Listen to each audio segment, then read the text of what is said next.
सुभाष की भाभीयों ने सुभाष को जबरदस्ती धकेलते हुए कमरे के अंदर कर दिया था और कमरे का दरवाजा बंद कर दिया था। उसके बाद भाभियां कमरे का दरवाजा बंद करके चली जाती हैं और सुभाष ने अंदर से सुहाग रात में जो किया, आइए जानते हैं इस वीडियो के माध्यम से। तो इस घटना को पूरा जानने के लिए वीडियो में तक बने रहें। नमस्कार दोस्तों, मैं जेपी पाल भोजपुरिया, आप देख रहे हैं जेपी पाल क्राइम। तो आज की जो ये घटना है, यह घटना उत्तर प्रदेश के मुरादाबाद से है। मुरादाबाद शहर में एक परिवार होता है। उस परिवार में दो भाई होते हैं, बड़ा भाई होता है और एक छोटा। छोटे भाई का नाम सुभाष होता है, बड़े भाई का नाम नरेश होता है। दोस्तों, नरेश की शादी पहले ही हो चुकी होती है और अब सुभाष की बारी आती है। सुभाष की शादी होती है। सुभाष की शादी होने के बाद दुल्हन घर आ जाती है और रात को, जैसा कि रस्म रिवाज होता है, सुहाग रात मनाई जाती है। अब सुहाग रात के समय सुभाष घर से गायब हो जाता है, अपने दोस्तों के पास होता है और जब काफ़ी रात हो जाती है, वह घर में नहीं एंट्री करता है। तब उसको ढूंढने के लिए घर से उसका बड़ा भाई जाता है और उसको ढूंढ कर ले आता है और उसको फिर कहते हैं कि आज तुम्हारी सुहाग रात है और तुम कहाँ घूम रहे हो? तुम्हें इस समय अपनी पत्नी के पास होना चाहिए, लेकिन तुम दोस्तों के पास हो। अब सुभाष बहुत ही नामुकड़ करता है, कहता है कि मैं तो यहीं पे सो जाऊंगा, मैं ऊपर नहीं जाऊंगा। लेकिन भाभी जो होती है, वह उसे ज़बरदस्ती उस कमरे में लेकर जाती है जहाँ सुहाग रात का कमरा बनाया गया था और फिर कमरे का दरवाज़ा बंद कर दिया जाता है। अब सुभाष को नहीं पता होता है कि आखिर सुहाग रात होती क्या है और सुहाग रात में क्या करना है। जब कमरे के अंदर वो बंद हो जाता है और उसकी पत्नी साथ में होती है, तो पत्नी का नाम शशि रहता है। अब पत्नी की उम्र 21 साल के आसपास थी। दुल्हन के जोड़े में शशि बहुत ही सुंदर लग रही थी, लेकिन अब वो ऐसे कुछ कह नहीं पा रही थी। अब सुभाष को इससे कोई फर्क ही नहीं पड़ रहा था। वह तो कमरे में इस तरह बैठा था मानो जैसे वह ही दुल्हन बन के बैठी हो। जब इसी तरह बैठे बैठे तकरीबन 1 घंटा बीत जाता है, तब शशि सोचती है कि शायद इसको कुछ पता ही नहीं है कि आखिर सुहाग रात होता क्या है।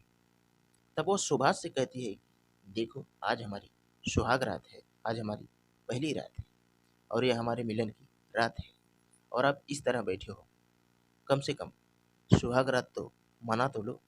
अब सुभाष बड़े ही सरलता से शशि से पूछता है, ये सुहाग रात होती क्या है? अब जो दुल्हन सोच रही थी अपने मन में, ये सचमुच उसको देखने को मिल जाता है। अब शशि सुभाष को बताना शुरू करती है कि जब किसी लड़के और लड़की की शादी होती है, तो उन दोनों को एक कमरे में बंद कर दिया जाता है और वह दोनों अपने जीवन की शुरुआत करते हैं और शुरुआत करते समय वो दोनों शारीरिक संबंध बनाते हैं। तब सुभाष कहता है कि ये कैसे किया जाता है, ये किस चीज़ से बनाया जाता है। जैसे ही शशि यह सुनती है, वह तुरंत माथा पीट लेती है। अब मन ही मन वह ये सोचती है कि कहीं मेरे पिता, मेरे भाई ने मेरा भाग्य तो नहीं फोड़ दिया, क्योंकि लड़का देखने के लिए मेरे पिता और मेरा भाई गया था और दोनों ने घर पे आके लड़के की बहुत तारीफ की थी कि लड़का बहुत ही अच्छा है। अब सुभाष ज़्यादा पढ़ा लिखा नहीं होता है, उसकी संगति ऐसे नहीं होती है। वह एकांत में रहने वाला लड़का होता है और उसको इस बारे में दोस्तों ने भी कुछ नहीं बताया था। अब वह इस असमंजस में पड़ जाती है कि आखिर करे तो क्या करे।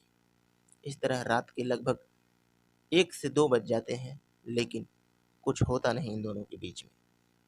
अब बैठे बैठे शशि सुभाष से फिर कहती है कि तुम अपने कपड़े उतार दो, मैं भी अपने कपड़े उतार दूँ और उसके बाद में हम दोनों वो रोमांस करेंगे जो सुहाग रात में किया जाता है। अब वह कहता है कि हम तुम्हारे सामने अपने कपड़े को नहीं निकाल सकते। अब शशि कहती है कि ठीक है, मैं लाइट बंद कर देती हूँ, उसके बाद में आप उतार देना। लेकिन फिर भी वह तैयार नहीं होता। अब शशि लाइट को बंद कर देती है। उसके बाद से अब सुभाष शशि से फिर पूछता है कि आखिर तूने मेरे कपड़े तो उतरवाए, आखिर अब मुझे करना कैसे है? इतना सुनते ही शशि फिर से अपना माथा पीट लेती है। ये लगता है कि मेरे माता पिता, मेरे भाई ने मेरे भाग्य ही फोड़ दिए हैं, जो कि ऐसा बावला पति मेरे को मिला है। अब वो बाहर जैसे ही जाने लगता है, शशि उसका हाथ पकड़ लेती है, कहती है कि बाहर मत जाओ। तो वह पूछता है कि मैं यहाँ पे करूँ तो करूँ क्या करूँ? तब शशि कहती है कि देखो, जैसे तूने किसी कुत्ते और कुतियों को करता हुआ देखा होगा, बस उसी तरह तुम्हें हमारे साथ गुजारना होगा। उसके बाद वह झुक जाती है और फिर वो दोनों अपना काम उसी तरह से करना शुरू करते हैं जैसे वह बताई थी। सुबह को जब कमरा खुलता है और भाभियाँ शशि से मिलने के लिए जाती हैं और पूछती हैं कि देवरानी, कैसी रही तुम्हारी सुहागरात? तुम्हें देवर ने ज़्यादा परेशान तो नहीं किया? तब वह कहती है कि रात भर मुझे सोने ही नहीं दिया, इन्होंने तो मेरा हाल ही बुरा कर दिया। लेकिन वह मन ही मन परेशान होती है, क्योंकि दिमाग में तो उसकी कुछ और चल रहा था। अब शशि बड़ी दुविधा में पड़ जाती है कि न जाने यह जिंदगी भर कहीं इसी के पीछे तो नहीं लगा रहेगा, क्योंकि उसको जिस जगह पे करना चाहिए उस जगह पे तो करता नहीं। अब शशि सोचती है कि अगर इसी तरह चलता रहेगा तो हमारे बच्चे भी पैदा नहीं हो पाएंगे और सब लोग ऐसे ही ताना मारते रहेंगे। अब शशि सोचती है कि चलो ठीक है, कुछ दिन और देख लेती हूँ, हो सकता है इसके यार दोस्त इसको कुछ बता दें इस बारे में। लेकिन कुछ दिन और बीतता है, लेकिन यह किसी दोस्तों के पास जाता ही नहीं जो कि इसको कुछ नई सीख मिल सके, क्योंकि ये किसी के साथ रहना पसंद ही नहीं करता है। अब यह बस आंख बंद करके 6 महीने इंतजार करने के बाद में 1 साल का टाइम बीत जाता है, लेकिन बस ये उसी जगह पे करता है जहाँ पे कुछ इसका परिणाम ही नहीं मिलता है। अब शशि की प्यास जो थी कहीं न कहीं अधूरी ही रह जाती और इस चीज़ को सुभाष समझ नहीं पाता था। अब यह करते-करते तकरीबन 1.5 साल बीत जाता है। अब सभी पूछने लगते हैं कि शशि से कि तुम्हें बच्चा रुक क्यों नहीं रहा? अब वह किसी को क्या बताए कि उसके साथ क्या समस्या है। अब शशि बड़े उदास-उदास सा रहने लगती है, वह अपने मन की बात किसी से खुल के कह नहीं पाती। एक दिन उसकी सहेली उसको मिलती है और वह कहती है कि शशि, आजकल मैं देखती हूँ शादी के बाद से तुम कुछ अलग सी रहती हो, जबकि लड़कियाँ तो खिल जाती हैं।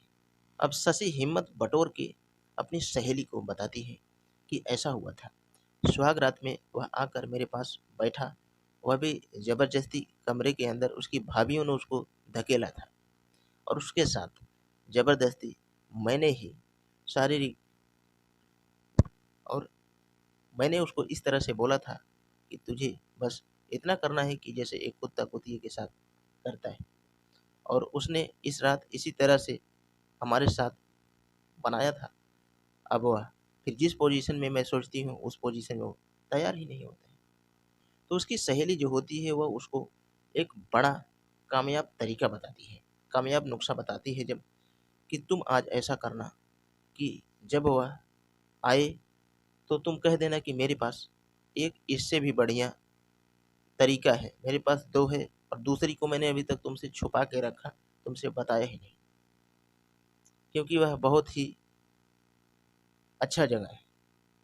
वह इस बात को समझ लेती है और रात को जैसे ही सोने का समय होता है, सुभाष कमरे में आता है। शशि इंतज़ार करती है कि कब सुभाष आए और मैं अपना फ़ॉर्मूला आज़माऊँ।